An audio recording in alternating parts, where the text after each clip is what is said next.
तुम्ही दोघेही एकाच फील्ड मधले आहात, तर तुम्हाला एकमेकांचा सपोर्ट का क्रिटिसाइज करायला कितपत चान्स मिळतो, करता तुम्ही एकमेकांच्या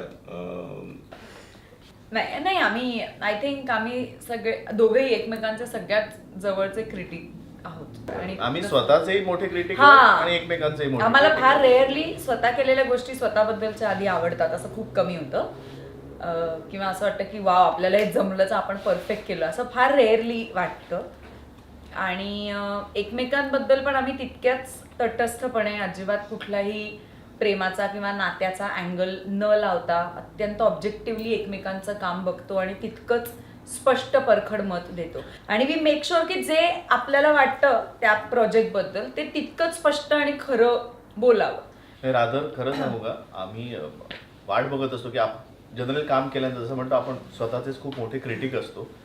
सो काम केल्यानंतर त्याची जी पोचपावती जर आपल्या बेस्ट क्रिटिककडनं मिळाली ना, तर जरा कॉन्फिडन्स येतो. म्हणजे आपण त्याच्यासाठी थांबलेलो असतो.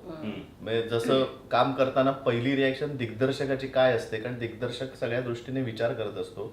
सो त्याला हा टेक कसा वाटतो आहे, किंवा नाटकाच्या बाबतीत त्याला कॅरेक्टर सापडण्यासाठी काय योग्य वाटतंय नाही. तसंच सेकंड आपण ज्याची वाट बघत असतो तो मला असं वाटतंय पार्टनर, जो आपण आपला सगळ्यात मोठा क्रिटिक असतो किंवा सगळ्यात जवळचा मित्र असेल, मैत्रीण असेल, की आपल्याला विश्वास असतो की ते खरं बोलतील आपल्याशी, आणि वाईट असेल तर वाईट सांगतील, तर आपल्याला मग विश्वास निर्माण होतो की ओके, त्यांनी जर वाईट सांगितलं तरी ठीक आहे, ओके अच्छा हे आपल्याला रिपेअर करायचं आहे किंवा करायला हवं होतं. आणि चांगलं असेल तर हा, मग हे उगाच नाही चढवणार.